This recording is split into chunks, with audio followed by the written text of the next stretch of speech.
ராமானுஜாய நமக. திருக்கோளூர் பெண் பிள்ளை ரகசியம். இந்த தொடரில் இன்னைக்கு நாம் பார்க்க இருக்கிற வாக்கியம், யான் சிறியன் என்றேனோ திருமலை நம்பியை போலே. திருக்கோளூர் பெண் பிள்ளையானவள் ராமானுஜ முனிவர் திருக்கோளூர் அப்படிங்கிற திவ்ய தேசத்துக்கு உள்ள நுழைய அந்த அம்மா ஊரை விட்டு போக, ராமானுஜர் எல்லோருக்கும் புகும் ஊராயிருக்க உனக்கு மட்டும் போகும் ஊராயிருக்கிறதே அம்மான்னு கேட்க, அவர் ஒவ்வொரு விஷயமாக அடிக்கின்றே வரார். அப்படி அவர் சொல்கின்ற 75வது வாக்கியமாக வருவது இந்த யான் சிறியன் என்றேனோ திருமலை நம்பியை போலன்னு. இந்த திருக்கோளூர் பெண் பிள்ளை அப்படிங்கிற இந்த அம்மையார் ஒரு நல்ல ஆழ்ந்த வைணவ புலமை உடையவராகவும், ராமாயணம், மகாபாரதம், பாகவதம், உபனிஷத்து, புராணங்கள் இதையெல்லாம் கற்று தேர்ந்தவராகவும், 4000 திவ்ய பிரபந்தத்தில் ஆழங்கால் பட்டவராகவும் தெரிகிறார். அதாவது ஒரு பிரபந்தத்தை மனனமாக படிக்கிறது, சேவால கோஷ்டி முறையில் படிக்கிறது மட்டும் இல்லாமல் அதோட அர்த்தத்தெல்லாம் தெரிஞ்சு அதை புரிந்து கொண்ட ஒரு வைணவ துறை போகியவராக விளங்குகிறார் இந்த திருக்கோளூர் பெண் பிள்ளை. அப்படி சொன்ன இந்த வாக்கியம் இதில் பொதுவாகவே ஒரு மிகப்பெரிய வைணவ தத்துவம் இருக்குது. அதை அறிந்து கொண்டு இந்த வாக்கியத்தினுடைய பொருளுக்கும் நாம் போகலாம். வைணவத்தில் எப்போவுமே அடியவருக்கு அடியவராக இருத்தலே இன்பமாக நாம் கொள்கிறோம். எப்படிப்பட்ட ஒரு நிலைனா, எம்பெருமான் ஸ்ரீமன் நாராயணனே முழுமுதற் கடவுள், மற்றையோர் எல்லாரும் அவனுக்கு அடிமையாக தன்னை கருதி வாழ்பவர்களாக கொள்வது தான் இந்த வைணவத்தினுடைய கொள்கை. அதுக்காக இது இந்த ஆண்டான் அடிமை, முடியாட்சி அடிமை அந்த நிலையில் இது கூடாது.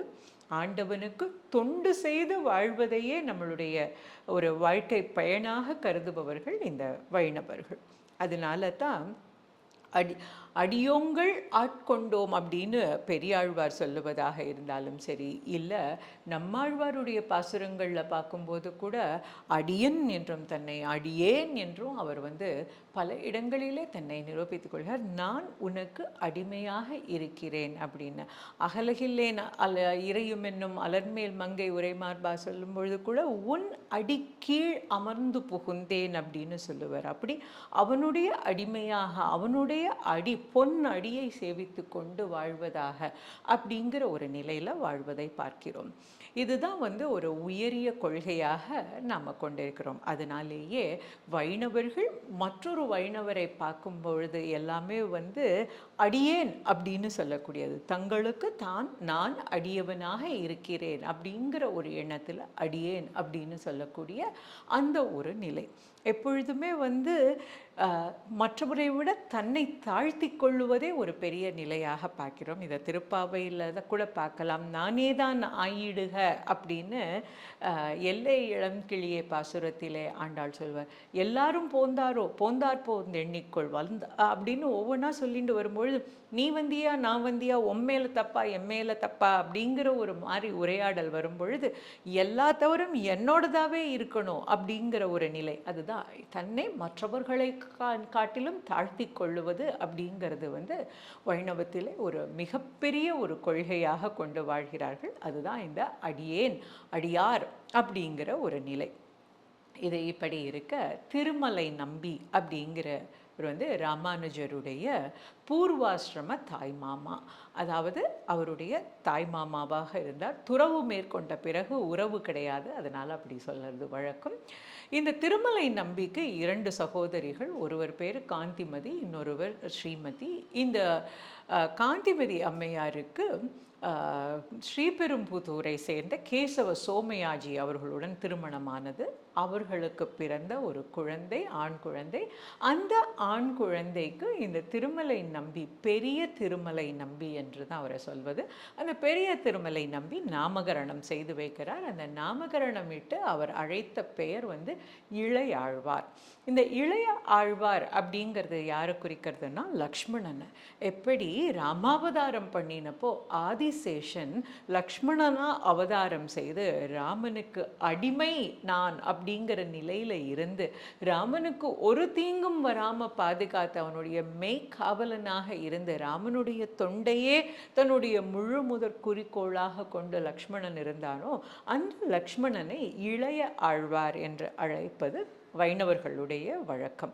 அதே முறைப்படி இந்த குழந்தை, பிறந்திருக்கிற குழந்தை எம்பெருமான் ஸ்ரீமன் நாராயணனுக்கும் வைணவத்திற்கும் மிகப்பெரிய தொண்டாற்ற வேண்டும் அப்படிங்கிற குறிக்கோளோட பெரிய திருமலை நம்பி அவர்கள் இந்த குழந்தைக்கு இளைய ஆழ்வார் அப்படின்னு நாமகரணம் செய்து வைத்தார்.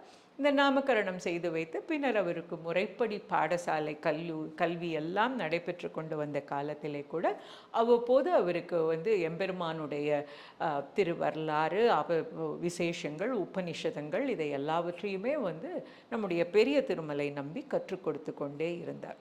இந்த பெரிய திருமலை நம்பி நம்முடைய ஆளவந்தாருடைய சிஷ்யர்களில் மிகவும் தலையாயவர்.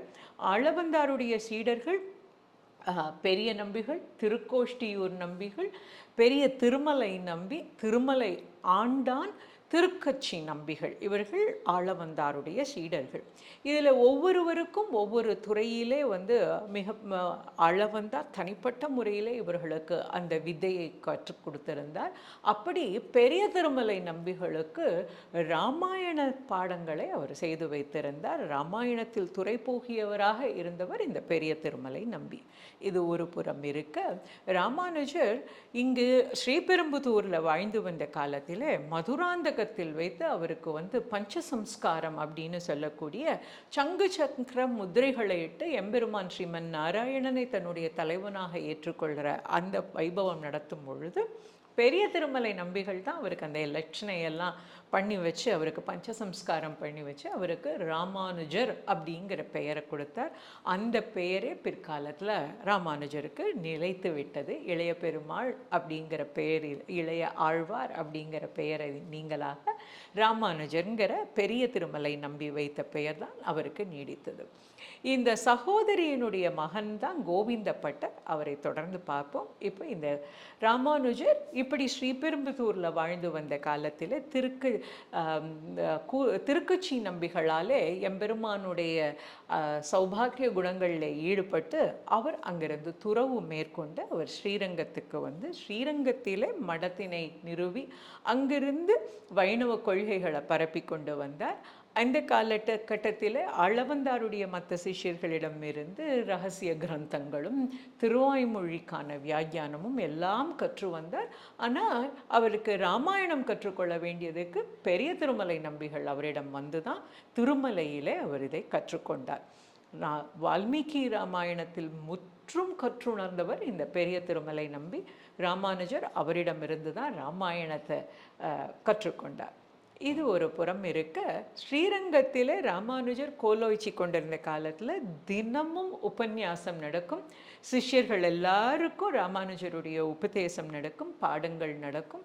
இப்படி ஒவ்வொரு நாளும் பாடம் நடத்தி கொண்டிருக்கிற ஒவ்வொரு வேளையில் ஒவ்வொரு நாளும் ஒரு கிரந்தம், ஒரு திருவாய்மொழி, ஒரு பாடம் இப்படி போய்கொண்டிருக்கிற வேளையில் ஒரு நாள் சிஷ்யர் குழாமுக்கு உபதேசம் பண்ணிட்டு இருக்கார். திருவாய்மொழியிலிருந்து அந்த திருவாய்மொழியிலிருந்து பாசுரங்கள் சொல்லி கொண்டிருக்கும் பொழுது சிந்து பூ எழில் திருவேங்கடம் அப்படின்னு சொன்ன உடனே எவ்வளவு அழகான திருவேங்கடம் இது, எவ்வளோ பூக்கள் பூத்து குலுங்கக்கூடிய இடம் அப்படின்னு நினைக்கும் பொழுதே நம்முடைய சிஷ்யர்களில் யாராவது ஒருத்தர் போய் திருவேங்கடத்தில் நந்தவனம் அமைச்சு அதை பராமரிச்சுண்டு வர முடியுமா அப்படின்னு ராமானுஜர் கேட்க, அவருடைய சிஷ்யர் குழாமிலிருந்து ஒரு மாணவர் சிஷ்யர் எழுந்திருந்து, அடியேன் என்னுடைய வேலையாக நான் அதை போய் செய்யறேன், அடியேன் செய்யறேன் அப்படின்னு கேட்டார். அப்படி கேட்டவர் தான் அனந்தாழ்வான்.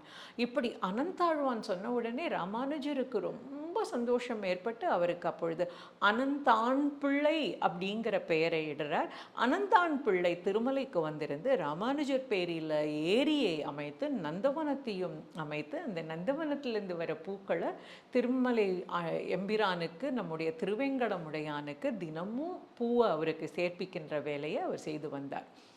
எப்படி நாட்கள் ஓடிக்கொண்டிருக்கிற பொழுது ஒரு நாள் எம்பெருமானார் அவருடைய சிஷ்யர்கள் குழாமோட திருமலைக்கு எம்பெருமானை சேவிப்பதற்காக, திருவேங்கடமுடையானை சேவிப்பதற்காக திருமலைக்கு வந்தார்.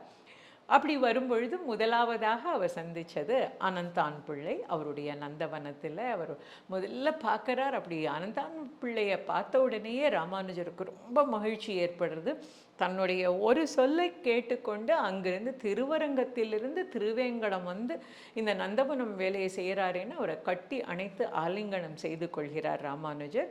ஆலிங்கனம் செய்து கொண்டு அங்கே எல்லாத்தையும் பார்த்துட்டு அப்படியே வந்து திருப்பரிவட்டப்பாறை அப்படின்னு சொல்லக்கூடிய அந்த இடத்துக்கு ராமானுஜரும் சிஷ்யர்களும் வரார். ஒரு இடம், அந்த இடத்துக்கு திருப்பரிவட்டப்பாறைன்னு பேர்.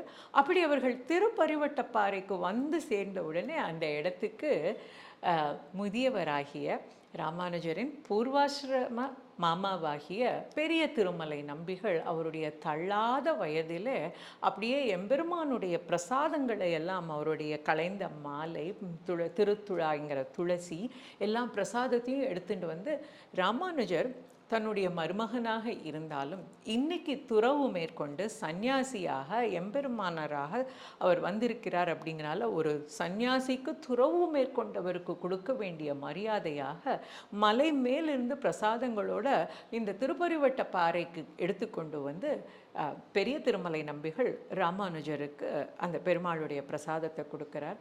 அப்படி கொடுத்ததும் அதை அவரை பார்த்த ராமானுஜர், இவ்வளவு வயதான காலத்தில் நீங்கள் திருமலையிலேருந்து இந்த பிரசாதத்தை எடுத்துட்டு வந்து எனக்கு தரணுமா அப்படிங்கிறதுக்காக யாராவது சின்னவா இருந்தால் அவகிட்ட கொடுத்து விடக்கூடாதா அப்படின்னு கேட்க, அதை கேட்ட திருமலை நம்பி, நானே சிறியன், இங்கெல்லாம் இங்கே என்னை விட்ட சிறியவன் யாருமே இல்லை அப்படின்னு எப்படி ஒரு வைணவன் அடியார் அடியேன் நான் அவனுக்கு அடிமை அப்படிங்கிற நிலையில் சொல்லுவார்களோ அந்த நிலையில் தன்னை வைத்துக்கொண்டு ராமானுஜருக்கும் மாமாவாகிய பெரிய திருமலை நம்பிகள் துறவு மேற்கொண்டு வந்த ராமானுஜரை பார்த்து நான் சிறியன் யானே சிறியன் என்று சொன்னாரோ அந்த கருத்தை மனதில் வைத்துக்கொண்டு நம்முடைய திருக்கோளூர் பெண் பிள்ளை இங்கு ராமானுஜரை பார்த்து யானே சிறியன் என்றேனோ திருமலை நம்பியை போலே.